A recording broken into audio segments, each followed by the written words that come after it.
Hello, Dungeon Dudes. Welcome back to another edition of Encounter of the Week.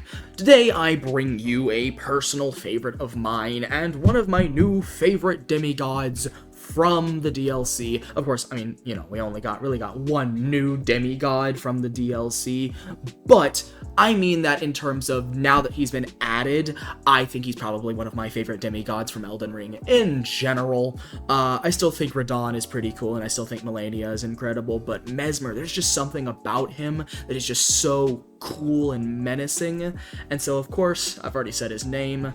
Please welcome to the stage, Messmer the Impaler. As always, we are going to start off with, of course, the name and his title, Messmer the Impaler. Such a cool title, honestly. And at first, when I originally saw him in the intro trailer, of course, I know all of the DLC lore now, but I originally thought that he was the guy that went and killed the fire giants, just because of the fact that his spear looks similar to the spear pierced into all of the fire giants. But, of course, that is not the case, as we know that he was crusading in the Shadow-Cursed lands at the same time that Godfrey was killing the fire giants. So, theory, disproven, but I still thought it would have been really cool if it was that way. It'd make sense for his name, the Impaler. But anyways, as of course that he is a demigod, I made him a celestial, large at that because he is, I think a little bit taller than Melania, but not large enough for me to consider him huge. I of course made him lawful evil, as even though he is a character that follows a certain set law, it is still, he is still very evil, conniving, and very much a powerful entity that wants to basically genocide the Hornsent, and that is certainly a lawful evil thing to do. Moving on to his armor class, I gave him a 21, as that is literally just the statistics that Messmer would have if he wore +3 half plate, which he seems to be wearing a half plate kind of armor. I didn't make his armor class go down during his transformation, as of course, since Messmer is a two-phase boss fight, I just decided to keep it the same, much like I did for Melania, because I still think that it would just make sense for him to have that kind of armor class. He's a super high challenge rating for such a technical low armor class for this point, that I think taking it any lower is just a crime to his character. Moving on to hit points, I gave him 532 average with a rolled hit point statistic of 28d20 plus 224. That's just some simple math with his constitution, d20s, things like that. And of course I gave him a speed of 60 feet because Manta's fast. He's incredibly fast and can close distances incredibly easily, and of course being a melee fighter, that is all the more important to him. Moving on to his stats, I gave him a 26 in strength for a +8 because I believe that Messmer is quite strong, able to lift the tarnish up with ease and swing around that huge spear like it's nothing. I gave him a 30 in dexterity, as that's just par for the course with demigods like him. With how fast, agile he is, especially in his fight, he definitely would have a 30 dexterity. And of course I gave him a 26 constitution, as he is quite the tanky character, which gives him a +8 to con rolls and things of the sort. I gave him a 24 intelligence, as I believe that he is quite the intelligent fighter, seeing as, any good general or commander, as he led the crusade against the Shadow-Cursed lands, they always have to be intelligent, because if you don't have an intelligent person in the chain of command, then you really don't have a effective army, and so because of that, I think he is quite intelligent. I gave him a 22 wisdom, as even though he isn't the most able to, I guess, perceive that some Tarnished may actually be strong enough to beat him, he still is quite perceptive of the things around him, and of course is a very good fighter, and so getting caught off guard would not be a good thing for him. And I gave him a 26 charisma, as of course to be a good leader, especially something like a general, which he appears to be, you definitely have to be charismatic. Your soldiers will not follow you if you are not charismatic, and so I gave him a 26 charisma. Moving on to his saving throws, I gave him proficiency in every saving throw except for strength, because as a demigod, I believe that him having proficiency in intelligence, wisdom, and charisma saving throws, so all the mental ones, makes a whole lot of sense just because of the mental fortitude that comes with divinity. Of course, I gave him that for constitution and dexterity, as not only is he incredibly dexterous, but of course he's a demigod, so it would make sense for him to have that natural constitution buff. But for strength, I didn't give it to him, as even though he is a soldier, giving him all of the proficiencies in saving throws is kind of crazy. I know that I did that for Melania. That's because, you know, she's Melania, and I don't think Messmer is stronger than Melania. Moving on to his skills, I gave him proficiency in acrobatics, intimidation, and perception. Acrobatics and perception, obviously. I give everything proficiency in perception if it makes sense, and, you know, seeing as Messmer is a soldier, it quite would make sense for him to have proficiency in perception. For acrobatics, of course, he's a nimble guy. He jumps up in the air and flies around like he's just some weird version of a snake, which I think is on purpose. And finally, intimidation, because you cannot tell me that Messmer is not, in his own weird way, intimidating. I gave him resistance to bludgeoning, lightning, necrotic, piercing, and radiant damage. Necrotic and radiant because, of course, he is a demigod, and so that's just the typical Aasimar resistances, so it makes sense. Lightning because he's actually quite resistant to lightning in the game, and bludgeoning and piercing because, once again, he is also quite resistant to bludgeoning and piercing, and any real demigod worth their salt, or high-level D&D monster worth their salt, is at least resistant to non-magical bludgeoning, slashing, and piercing. But you might notice that slashing is missing from that, and that is because on his statistics, he's actually, like, has no resistances at all to slashing, so it just didn't feel right to give him resistance to slashing. But to make up for that, I did give him immunity to fire damage rather than just resistance, because, I mean, the dude is manipulating fire left and right, and it just makes sense for him to be immune to fire. I gave him condition immunity to being blinded, as in his second phase, he technically is blind, so it would make sense for him to become a less effective fighter, just because, you know, he's blinded. He really shouldn't. Charmed, obviously, because he is the one doing the charming. Frightened, because he's a warrior and he's a demigod. He really shouldn't be getting frightened. And unconscious, because I just think it's incredibly powerful to just hit someone with something that's supposed to knock them unconscious, and they just don't. I give him 120 feet of blind sight, as, I mean, obviously, I did the same thing for Melania, just because, you know, it just makes sense for him to have this kind of sight. I give him dark vision of 60 feet, which is just average, and then passive perception of 27, which, actually, if you did the math, you might notice, that's kind of weird. That's 5 more than he should have. That's because Messmer, I gave Messmer like a pseudo-observant feat kind of thing, so a +5 to his passive perception, giving him a 27, because he has those snakes floating around. I gave him Celestial and Common for his languages, because of course he speaks Celestial, and Common is the language that everything speaks, or at least every humanoid should speak. And then the challenge rating of 28, and his proficiency bonus of +8 to correlate with the challenge rating. Moving on to Messmer's abilities, I gave him 4 legendary resistances a day, which basically means if he would fail a saving throw, he can choose to succeed instead. I gave him Melania's Impure Purity feature, which means that Messmer cannot be affected by spells and other magical effects that do not deal damage, meaning he can't get affected by things like Polymorph or Banishment. Immortal Warrior means if he dies, he is revived within 20 miles of where he was killed in 1d100 years. And I gave him Magical Resistance, which means he has advantage on saving throws against spells and other magical effects. And finally, I gave him his Abyssal Serpent transformation, which recharges after a short or long rest. If Messmer would be reduced to 0 hit points, his current hit point total instead resets to 400 hit points. He recharges his Messmer's Assault and regains any expended uses of legendary resistance. Additionally, he can use all the option he has in his Mythic Actions section for the next hour.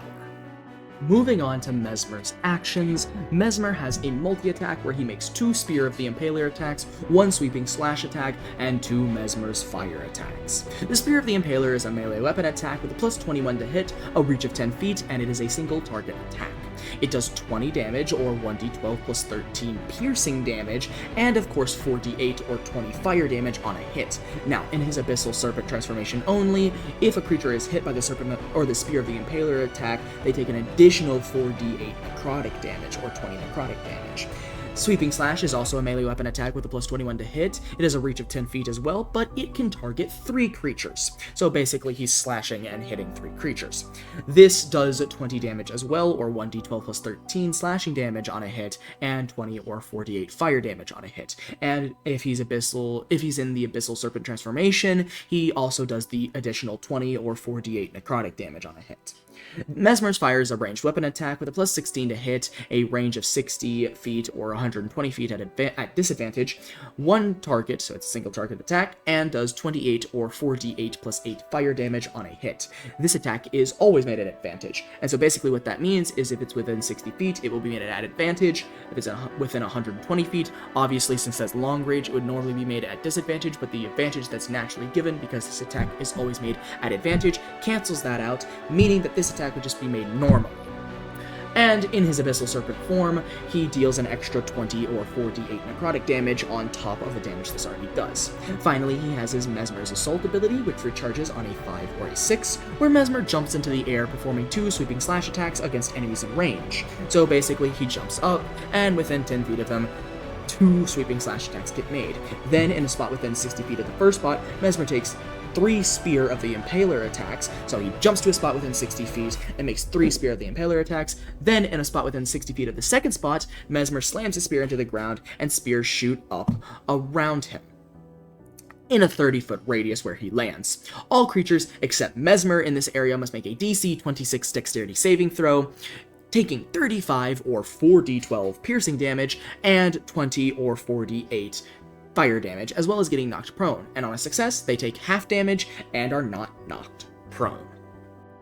Moving on to his bonus actions, Messmer can take the dash action as a bonus action in order to more effectively close gaps, and he can also use his Fire Grab ability. Messmer attempts to grapple a creature within 5 feet of him. That creature must succeed on a DC 26 Strength or Dexterity saving throw. It is the player's choice, so the person who is getting hit by this, or be grabbed. If a creature is grabbed, they take 48 or 12d6 fire damage, then Messmer releases the creature, knocking it prone. That's no saving throw on order to save against being knocked prone, they just get knocked prone and have to get up on the next turn. And during the Abyssal Serpent transformation only, if a creature is hit by the grab, they take an additional 30 or 6d8 necrotic damage. Moving on to Messmer's reaction, he only has one, and it is known as Messmer's Retaliation. When Messmer would be hit by an attack, he instead forces the attack to miss and makes 2 Spear of the Impaler attacks against that creature that attacked him. So it really is just a turnaround and screw you kind of ability, basically saying your attack's gonna miss and now you're gonna get stabbed twice. Moving on to Messmer's legendary actions, Messmer can take 3 legendary actions, choosing from the options in his legendary actions tab. Only 1 legendary action option can be used at a time, and only at the end of another creature's turn, and Messmer regains spent legendary actions at the start of his turn. His first is known as Sweeping Slash, where Messmer makes a Sweeping Slash attack. The second is Messmer's Twin Fire, where Messmer makes 2 Messmer's Fire attacks. And the final one is Messmer's Orb, which costs 2 actions. Messmer leaps into the air, summoning a ball of fire into his hand, and lands somewhere within 120 feet of his original position. In a 30-foot radius around Messmer's new location, all creatures, excluding Messmer, must make a DC 26 Dexterity saving throw. On a failure, the creature takes 56 or 14d6 fire damage and is knocked prone, taking half as much damage and not being knocked prone on a success. Finally, moving on to Messmer's mythic actions. If Messmer's Abyssal Serpent transformation trait has been activated in the last hour, he can use the options below as legendary actions. He can use Serpent Fireball, which costs 2 actions, where Messmer transforms into a giant serpent, slamming a fireball in its mouth at a point up to 120 feet from Messmer's original position. In a 60-foot radius around that point, all creatures excluding Messmer must take a DC 26 Dexterity saving throw. On a failure, a creature takes 72 or 18d6 fire damage and is knocked prone, taking half as much damage and not being knocked prone on a success. And the final one is Triple Serpent Bite, which costs 3 actions, where Messmer transforms into a giant serpent, making 3 different attacks against any creature within 120 feet. The statistics for this attack will be provided below. So basically, it is like Messmer the Impaler, but it's a bit different. It's a melee weapon attack that has a plus 18 to hit with a reach of 120 feet and is one target, and it does 52 or 60 12 plus 10 piercing damage, 40 or 8d8 fire damage, and 24 or 66 necrotic damage. So it is a lot of damage, but it does cost all 3 of his legendary actions. For the first encounter idea that I had, I believe that you could run Messmer as Messmer. As I said in the Millennia video, playing a campaign that is based off of Elden Ring would be incredibly fun, but in all honesty, with how expansive the DLC is, playing a campaign just out of the DLC alone might actually be fun. Have your characters be a bit high level for it, but in all honesty, playing a campaign based off that, as they are tarnished to have made it there already and have defeated Moog, or have even gone farther than Moog in their journey and are now just exploring the Land of Shadow, would actually be quite enjoyable. For the second encounter idea I had, you could also do something that I suggested in the Millennia video as well, which is making him just someone else. You have this stat block that you can use, you have these things and abilities that you can use that maybe you just want to slap on your own face for your own lore and your own campaign in it. Just put Messmer's name to the side, and maybe you have something like, maybe you make Vlad the Impaler. Maybe you're having like a realistic or a campaign where that takes place in real life. You have Vlad the Impaler, you now have a stat block that says the Impaler on it. Just replace all the Messmers on the character sheet or the stat block with Vlad, or something of the sort. The point of D&D, of course, is to have fun with your friends, and if you don't want to run specifically Messmer, but you still want to have a really cool character with a spear and an impaling technique, you can certainly still use this stat block. Finally, for the third encounter idea, I actually thought it would be quite cool if you ran Messmer as this crusading nightmare, this paladin gone rogue almost, that you have to go defeat because he's now on a crusade to eradicate an entire race of people.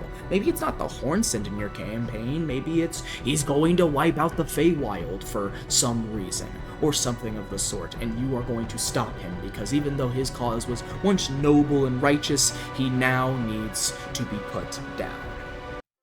And that is it. I thank you so much for the support that has been going on with the shorts and the long-form videos these past couple of weeks, and I thank any of you that tune in. As always, I don't do this at the beginning of the videos, I rather do them at the end, so it feels a bit less intrusive, but if you would please like and subscribe, that would help a whole lot with the channel. If you would maybe even share this with a couple of people or watch some of the shorts if you have the time, that would also be very appreciated. And from the bottom of my heart, once again, thank you so much. These videos are not well edited, they are not well made, they are not well put together, and I do them in a Sunday afternoon. So, in all honesty, the reason I do these things is just because I want to give you guys something fun to use. The video itself doesn't really matter, that's not the point. The video is just to give you some ideas and explain how the stat block kind of works and how you should kind of use the sheet, but in all reality, if you want to use it a different way, you can use it a different way. But other than that, I thank you so much once again, and I hope you have a wonderful week.